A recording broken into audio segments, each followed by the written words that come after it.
of forms has been made by formless living substance, throwing itself into form in order to express itself more fully. The universe is a great living presence, always moving inherently towards more life and fuller functioning. Nature is formed for the advancement of life. Its impelling motive is the increase of life. For this cause, everything which can possibly minister to life is bountifully provided. There can be no lack unless God is to contradict himself and nullify his own works. You are not kept poor by lack in the supply of riches. It is a fact which I shall demonstrate a little further on, that even the resources of the formless supply are at the command of the man or woman who will act and think in a certain way. Chapter 4. The first principle in the science of getting rich. Thought is the only power which can produce tangible riches from the formless substance. The stuff from which all things are made is a substance which thinks, and a thought of form in this substance produces the form. Original substance moves according to its thoughts. Every form and process you see in nature is the visible expression of a thought in original substance. As the formless stuff thinks of a form, it takes that form. As it thinks of a motion, it makes that motion. That is the way all things were created. We live in a thought world, which is part of a thought universe. The thought of a moving universe extended through formless substance, and the thinking stuff moving according to that thought, took the form of systems of planets and maintains that form. Thinking substance takes the form of its thought and moves according to that thought. Holding the idea of a circling system of suns and worlds, it takes the form of these bodies and moves them as it thinks. Thinking the form of a slow-growing oak tree, it moves accordingly and produces the tree, though centuries may be required to do the work. In creating, the formless seems to move according to the lines of motion it has established. The thought of an oak tree does not cause the instant formation of a full-grown tree, but it does start in motion the forces which will produce the tree, along established lines of growth. Every thought of form held in thinking substance causes the creation of the form, but always, or at least generally, along lines of growth and action already established.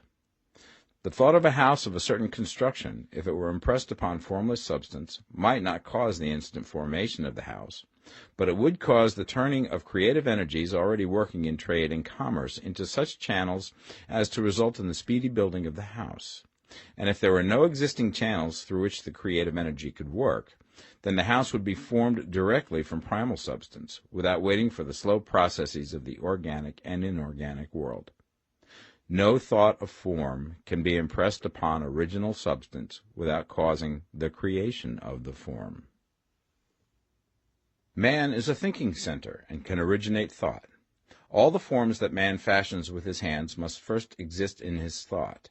He cannot shape a thing until he has thought that thing. And so far, man has confined his efforts wholly to the work of his hands.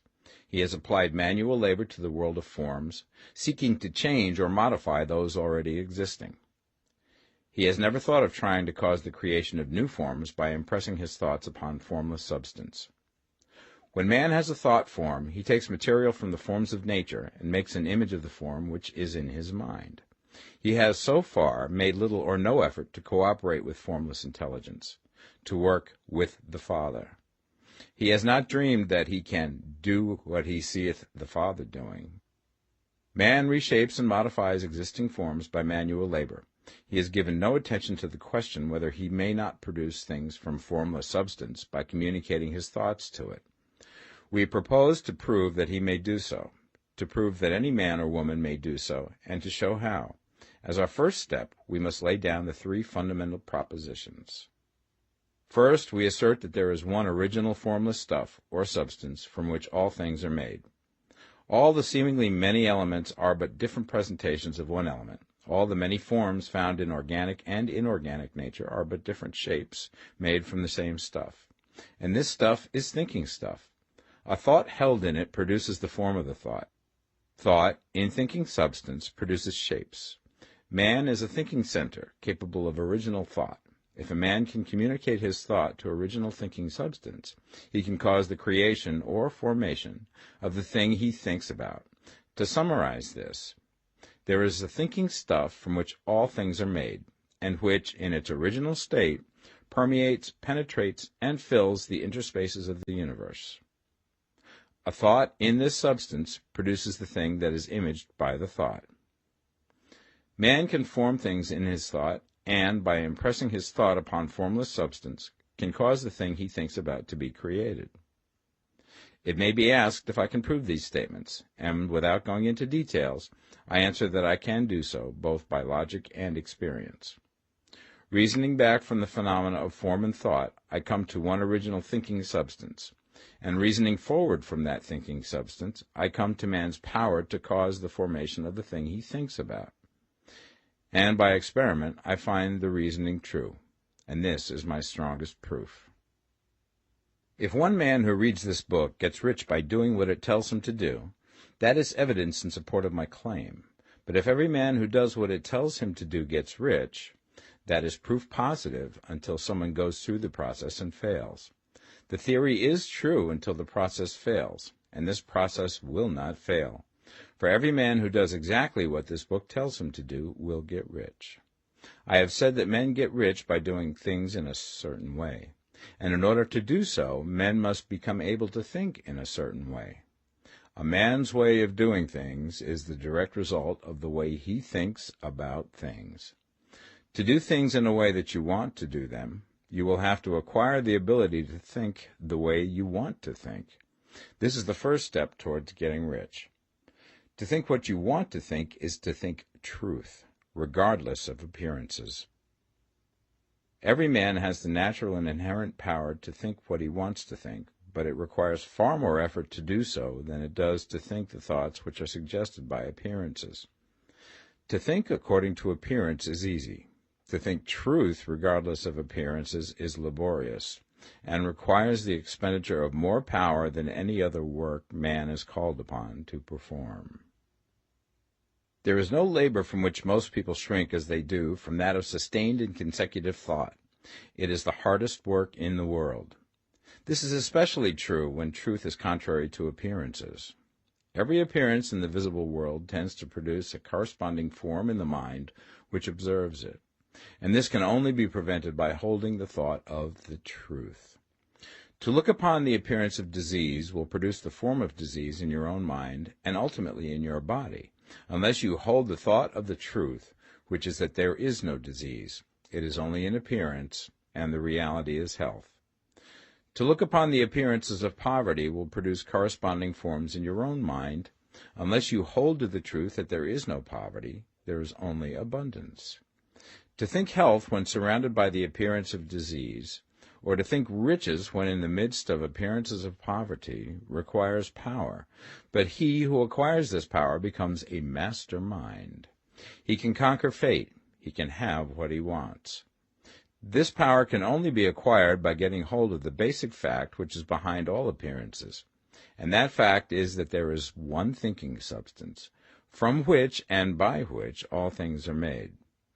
Then we must grasp the truth that every thought held in this substance becomes a form, and that man can so impress his thoughts upon it as to cause them to take form and become visible things. When we realize this, we lose all doubt and fear, for we know that we can create what we want to create, and we can get what we want to have, and can become what we want to be. As a first step towards getting rich, you must believe the three fundamental statements given previously in this chapter, and in order to emphasize them, I repeat them here.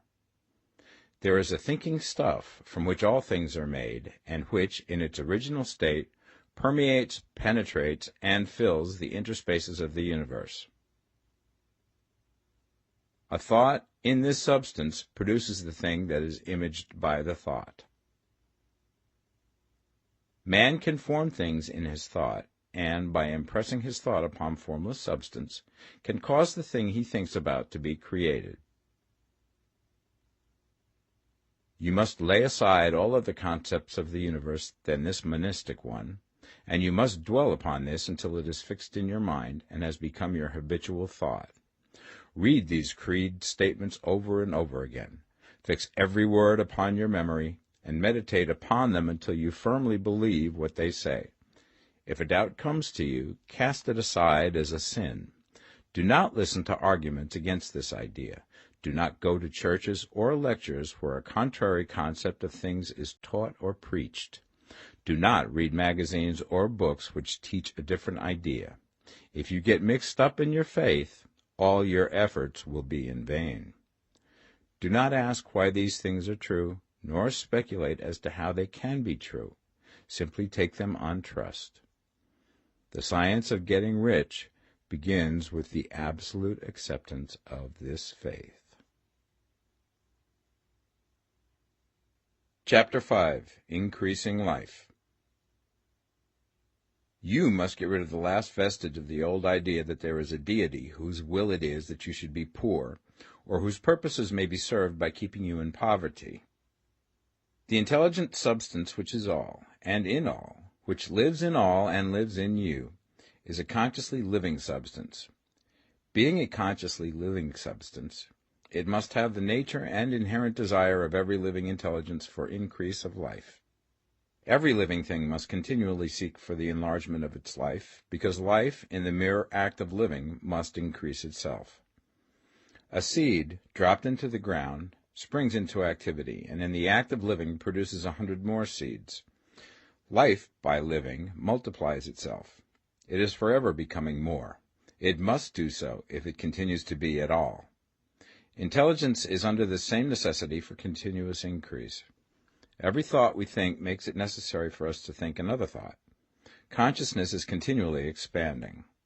Every fact we learn leads us to the learning of another fact. Knowledge is continually increasing. Every talent we cultivate brings to the mind the desire to cultivate another talent. We are subject to the urge of life, seeking expression, which ever drives us on to know more, to do more, and to be more. In order to know more, do more, and be more, we must have more. We must have things to use, for we learn and do and become only by using things. We must get rich so that we can live more. The desire for riches is simply the capacity for larger life seeking fulfillment. Every desire is the effort of an unexpressed possibility to come into action. It is power seeking to manifest which causes desire. That which makes you want more money is the same as that which makes the plant grow. It is life, seeking fuller expression. The one living substance must be subject to this inherent law of all life. It is permeated with the desire to live more. That is why it is under the necessity of creating things. The one substance desires to live more in you. Hence, it wants you to have all the things you can use. It is the desire of God that you should get rich. He wants you to get rich because he can express himself better through you if you have plenty of things to use in giving him expression. He can live more in you if you have unlimited command of the means of life. The universe desires you to have everything you want to have. Nature is friendly to your plans. Everything is naturally for you. Make up your mind that this is true. It is essential, however, that your purpose should harmonize with the purpose that is in all. You must want real life, not mere pleasure of sensual gratification. Life is the performance of function, and the individual really lives only when he performs every function, physical, mental, and spiritual, of which he is capable, without excess in any. You do not want to get rich in order to live swinishly, for the gratification of animal desires, that is not life. But the performance of every physical function is a part of life, and no one lives completely who denies the impulses of the body a normal and healthful expression. You do not want to get rich solely to enjoy mental pleasures, to get knowledge, to gratify ambition, to outshine others, to be famous. All these are a legitimate part of life, but the man who lives for the pleasures of the intellect alone will only have a partial life, and he will never be satisfied with his lot. You do not want to get rich solely for the good of others, to lose yourself for the salvation of mankind, to experience the joys of philanthropy and sacrifice. The joys of the soul are only a part of life, and they are no better or nobler than any other part. You want to get rich in order that you may eat, drink, and be merry when it is time to do these things, in order that you may surround yourself with beautiful things, see distant lands, feed your mind, and develop your intellect, in order that you may love men and do kind things, and be able to play a good part in helping the world to find truth. But remember that extreme altruism is no better and no nobler than extreme selfishness. Both are mistakes. Get rid of the idea that God wants you to sacrifice yourself for others, and that you can secure his favor by doing so. God requires nothing of the kind. What he wants is that you should make the most of yourself, for yourself and for others, and you can help others more by making the most of yourself than in any other way. You can make the most of yourself only by getting rich, so it is right and praiseworthy that you should give your first and best thought to the work of acquiring wealth. Remember, however, that the desire of substance is for all, and its movements must be for more life to all. It cannot be made to work for less life to any, because it is equally in all, seeking riches and life. Intelligent substance will make things for you, but it will not take things away from someone else and give them to you. You must get rid of the thought of competition. You are to create, not to compete for what is already created. You do not have to take anything away from anyone. You do not have to drive sharp bargains. You do not have to cheat or to take advantage. You do not need to let any man work for you for less than he earns. You do not have to covet the property of others or to look at it with wishful eyes. No man has anything of which you cannot have the like, and that without taking what he has away from him. You are to become a creator, not a competitor. You are going to get what you want, but in such a way that when you get it, every other man will have more than he has now. I am aware that there are men who get a vast amount of money by proceeding in direct opposition to the statements in the paragraph above, and may add a word of explanation here. Men of the plutocratic type, who become very rich, do so sometimes purely by their extraordinary ability on the plane of competition, and sometimes they unconsciously relate themselves to substance and its great purposes and movements for the general racial upbuilding through industrial evolution. Rockefeller, Carnegie, Morgan, et al. Have been the unconscious agents of the supreme in the necessary work of systematizing and organizing productive industry, and, in the end, their work will contribute immensely towards increased life for all. Their day is nearly over, they have organized production, and will soon be succeeded by the agents of the multitude, who will organize the machinery of distribution. The multimillionaires are like the monster reptiles of the prehistoric eras. They play a necessary part in the evolutionary process, but the same power which produced them will dispose of them, and it is well to bear in mind that they have never been really rich. A record of the private lives of most of this class will show that they have really been the most abject and wretched of the poor. Riches secured on the competitive plane are never satisfactory and permanent. They are yours today and another's tomorrow. Remember, if you are to become rich in a scientific and certain way, you must rise entirely out of the competitive thought. You must never think for a moment that the supply is limited. Just as soon as you begin to think that all the money is being cornered and controlled by bankers and others, and that you must exert yourself to get laws passed to stop this process, and so on, in that moment you drop into the competitive mind, and your power to cause creation is gone for the time being. And what is worse, you will probably arrest the creative movements you have already instituted. Know that there are countless millions of dollars worth of gold in the mountains of the earth, not yet brought to light, and know that if there were not, more would be created from thinking substance to supply your needs. Know that the money you need will come, even if it is necessary for 1,000 men to be led to the discovery of new gold mines tomorrow. Never look at the visible supply. Look always at the limitless riches in formless substance, and know that they are coming to you as fast as you can receive and use them. Nobody, by cornering the visible supply, can prevent you from getting what is yours. So never allow yourself to think for an instant that all the best building spots will be taken before you get ready to build your house, unless you hurry. Never worry about the trusts and combines, and get anxious for fear that they will soon come to own the whole earth. Never get afraid that you will lose what you want because some other person beat you to it. That cannot possibly happen. You are not seeking anything that is possessed by anybody else. You are causing what you want to be created from formless substance, and the supply is without limits. Stick to the formulated statement.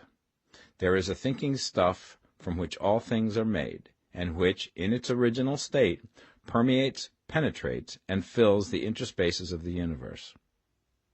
A thought in this substance produces the thing that is imaged by the thought.